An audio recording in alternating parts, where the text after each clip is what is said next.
আসসালামু আলাইকুম প্রিয় শিক্ষার্থীবৃন্দ, আশা করি তোমরা অনেক ভালো আছো। কলেজিয়েট বেসিক ইংলিশ চ্যানেলের পক্ষ থেকে তোমাদের সবাইকে স্বাগত জানাচ্ছি। আজকে আমি তোমাদের অত্যন্ত গুরুত্বপূর্ণ একটি বিষয় সিক লিভ অ্যাপ্লিকেশন বা অসুস্থতাজনিত ছুটির আবেদন নিয়ে আলোচনা করব। সিক লিভ অ্যাপ্লিকেশন বা অসুস্থতাজনিত ছুটির আবেদন আসলে কি বা কখন লেখা হয়, এই বিষয়টি শুরুতেই ক্লিয়ার করা যাক। ধরো তুমি একজন স্টুডেন্ট, তুমি হঠাৎ অসুস্থ হয়ে পড়েছো। ডক্টর তোমাকে 4 দিন 5 দিন বা 6 দিনের বিশ্রাম নিতে বলেছেন। এখন তুমি যদি এই অসুস্থতার জন্য অগ্রিম ছুটি চেয়ে প্রধান শিক্ষকের নিকট বা তুমি যদি কলেজে পড়ো তাহলে প্রিন্সিপালের নিকট একটি আবেদনপত্র লিখো। সেটি হচ্ছে সিক লিভ অ্যাপ্লিকেশন। আরেকটি বিষয় রয়েছে এর সাথে সংশ্লিষ্ট, অনেকে গুলিয়ে ফেলে, সেটি হচ্ছে লিভ অব অ্যাবসেন্স। অনেকে মনে করে যে সিক লিভ আর লিভ অব অ্যাবসেন্স মনে হয় একই জিনিস, কিন্তু না। সিক লিভ আর লিভ অব অ্যাবসেন্স একই জিনিস নয়। সিক লিভের জন্য আসলে আবেদন করা হয় ছুটি কাটানোর পূর্বে। ধরো তুমি আজকে অসুস্থ হয়েছো, তুমি আজকেই প্রধান শিক্ষকের নিকট আবেদনপত্র পাঠিয়ে দিলে লিখে। আচ্ছা, অথবা তুমি যদি সম্ভব হয় নিজে গিয়ে আবেদনপত্র দিয়ে আসলে।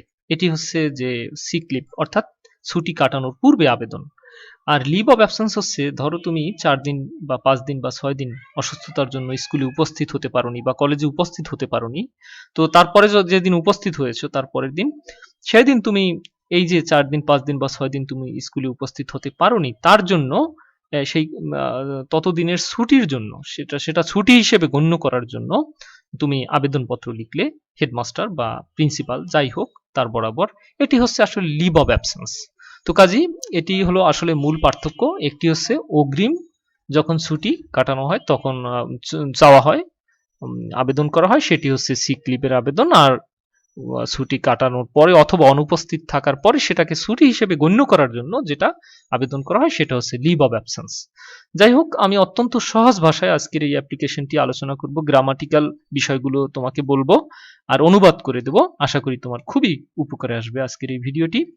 আর লিভ অব অ্যাবসেন্সের জন্য আমাদের একটি ভিডিও রয়েছে। এই মুহূর্তে আই বাটনে যে লিঙ্কটি যাচ্ছে সেটিতে ক্লিক করে তোমরা সেই লিভ অব অ্যাবসেন্স অ্যাপ্লিকেশনটিও দেখে নিতে পারো। আরেকটি বিষয় হচ্ছে যে এই চ্যানেলে অ্যাপ্লিকেশন বা ফর্মাল লেটার নামে একটি প্লে লিস্ট রয়েছে। সেই প্লে লিস্টে ক্লিক করে তুমি সব অ্যাপ্লিকেশন একসাথে পেতে পারো। তো চলো শুরু করি। ইমাজিন, মনে করো your name is Nasir Uddin অথবা নাদিয়া আক্তার। তোমার নাম হচ্ছে নাসির উদ্দিন অথবা Nadia Akter, student of Mirpur high school Dhaka. Dhaka Mirpur high স্কুলের একজন শিক্ষার্থী। You have been suffering from fever.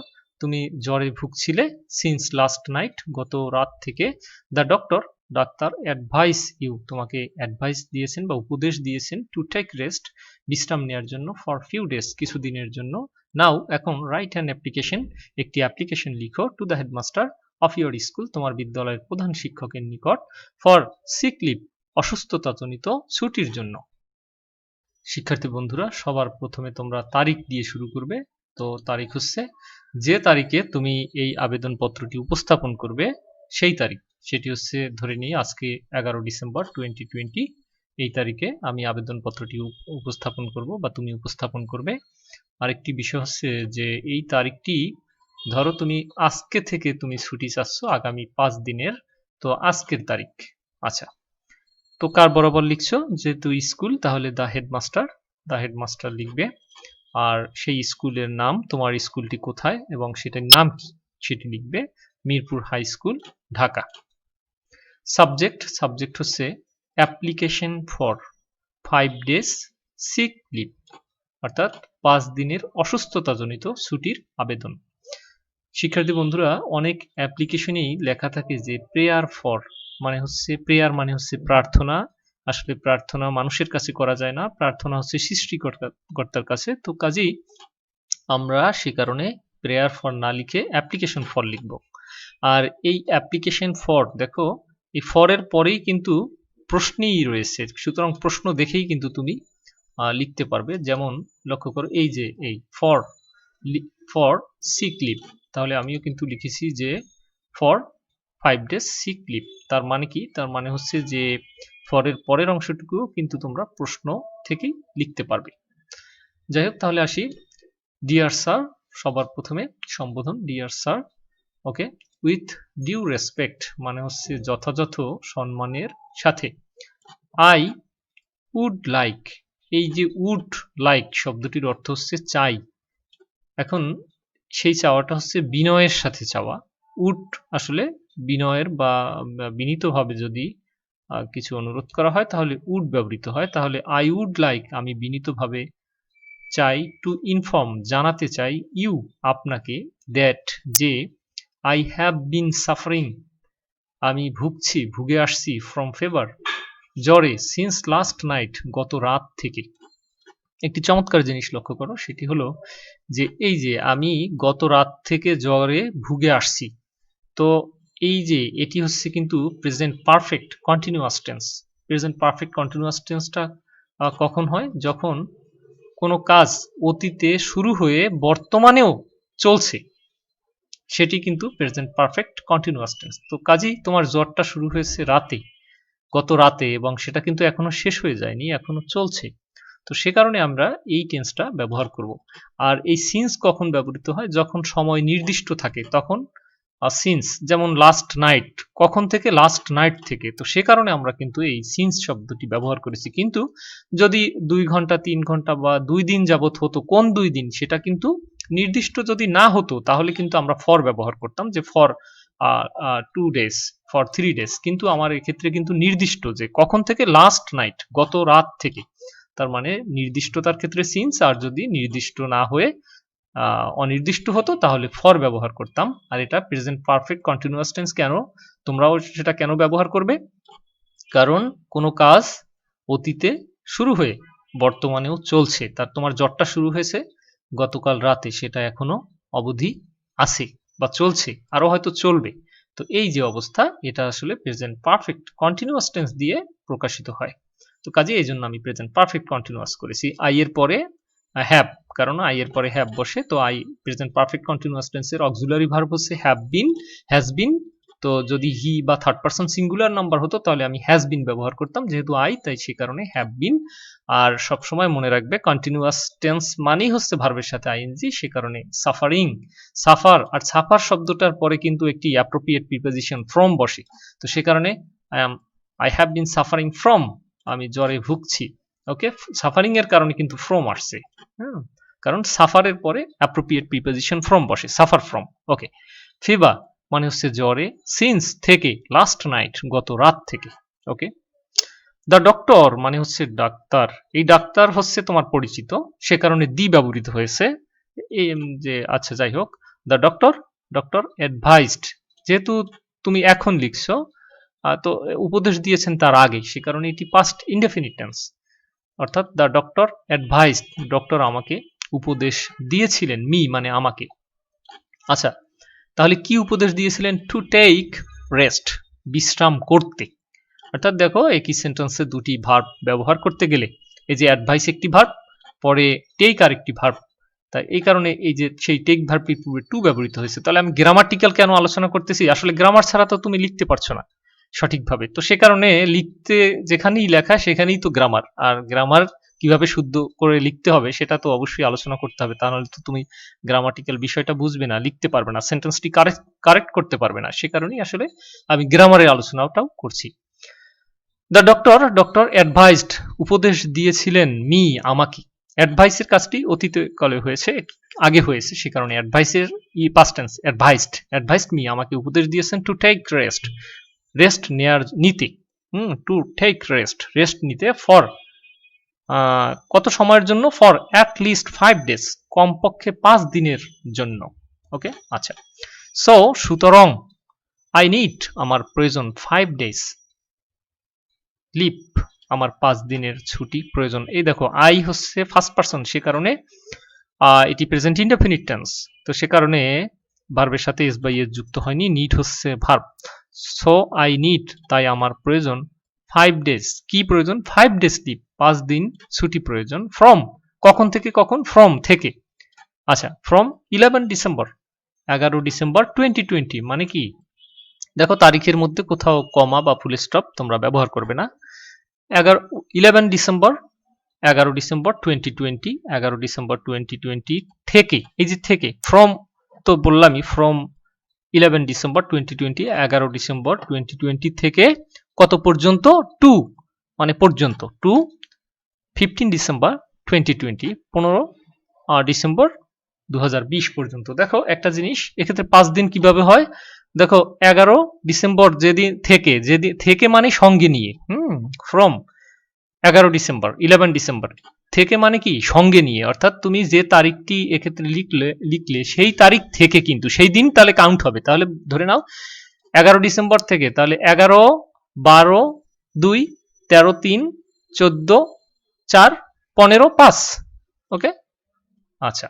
তো 15 ডিসেম্বর 2020 ইনস্ট্যান্ট মানে হচ্ছে তারিখ। আমি আবারও বলি যে from 11 December 2020 to 15 December 2020 instant, অর্থাৎ 11 ডিসেম্বর 2020 থেকে 15 ডিসেম্বর 2020 তারিখ পর্যন্ত। এই যে ইনস্ট্যান্ট শব্দের অর্থ হলো তারিখ।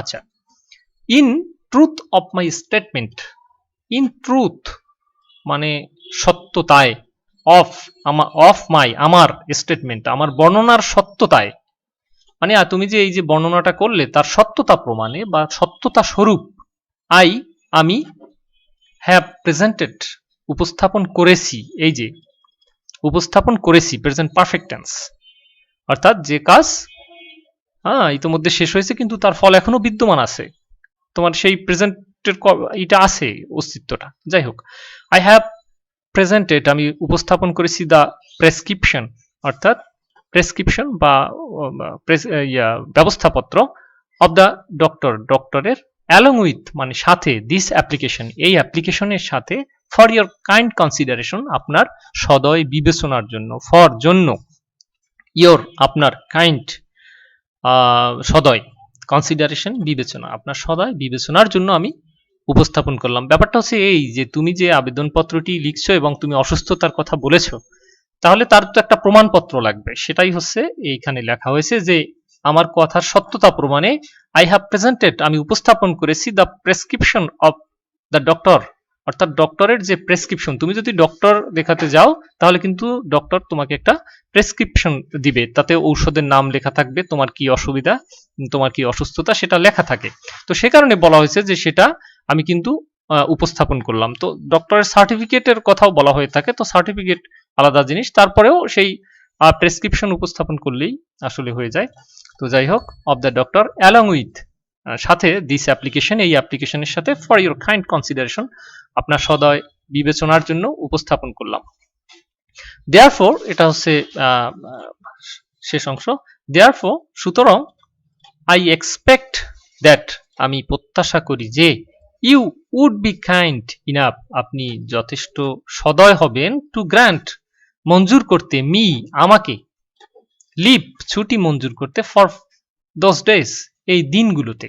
ওকে, এই দিনগুলোতে ছুটি মঞ্জুর করতে আপনি যথেষ্ট সদয় হবেন, এটা আমি আশা করতেছি বা আমি আশা করছি।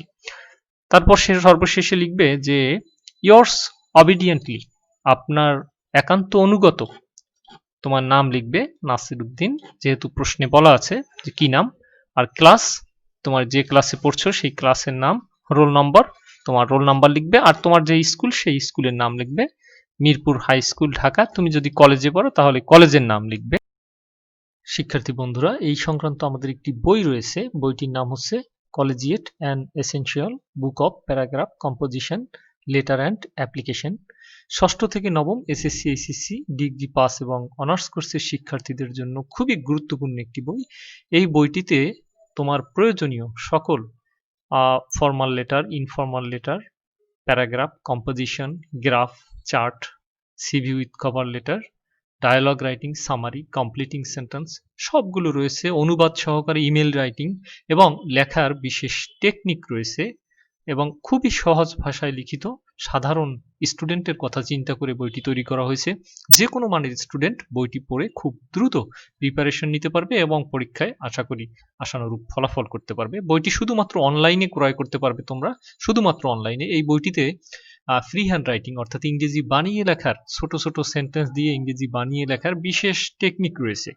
শিক্ষার্থী বন্ধুরা, এই বইটি পড়লে আশা করি তোমরা খুবই ভালো করতে পারবে ইংরেজিতে রাইটিং অংশে। আর বইটির কিছু অংশ আমি তোমাদেরকে একটু নমুনা দেখাচ্ছি, সামান্য কয়েকটি পৃষ্ঠা। এই বইটি আশা করছি তোমাকে রাইটিং অংশে অত্যন্ত দক্ষ করে তুলবে। প্যারাগ্রাফ কম্পোজিশন লেটার অ্যাপ্লিকেশন প্রভৃতি কমন পাওয়ার দুশ্চিন্তা থেকে তোমাকে চিরদিনের জন্য মুক্তি দেবে। ফ্রি হ্যান্ড রাইটিং এর টিপস রয়েছে বইটিতে, এবং এটি পড়ে আশা করছি তোমরা ইংরেজি বানিয়ে লেখার সহায়তা পাবে। কিভাবে ছোট ছোট সেন্টেন্স তৈরি করে একটি প্যারাগ্রাফ, কম্পোজিশন, লেটার, অ্যাপ্লিকেশন বানিয়ে লেখা যায় তার দিক নির্দেশনা পাবে এই বইটি থেকে। আমি সামান্য কয়েকটি পৃষ্ঠা তুলে ধরছি যাতে তুমি বুঝতে পারো বইটিতে আসলে কি ধরনের আলোচনা আছে। ফ্রি হ্যান্ড রাইটিং প্যারাগ্রাফ লেখার কৌশল রয়েছে, দেখো শুধু প্যারাগ্রাফ নয়, কম্পোজিশন লেখার কৌশল রয়েছে, এবং শুধু কম্পোজিশনই নয়, সবকিছুর অনুবাদ দেওয়া রয়েছে। সিভি উইথ কভার লেটারের কৌশল রয়েছে, অ্যাপ্লিকেশন, লেটার লেখার কৌশল রয়েছে, ইমেল রাইটিং এর কৌশল রয়েছে। সবকিছু অত্যন্ত চমৎকারভাবে সহজ ভাষায় লিখিত হয়েছে। তো আশা করি তোমাকে অনেকটাই হেল্প করবে বইটি। তো বইটি শুধুমাত্র অনলাইনে তোমরা ক্রয় করতে পারবে, কিভাবে কি উপায়ে ক্রয় করবে ইত্যাদি সব তথ্য এই ভিডিওর ডেসক্রিপশন বক্সে পাবে, অথবা আমাদের ফেসবুক পেজ কলেজিয়েট বেসিক ইংলিশে পাবে। আজ এ পর্যন্তই, ভালো থেকো, সুস্থ থেকো, অনেক অনেক শুভকামনা রইল। আল্লাহ হাফেজ।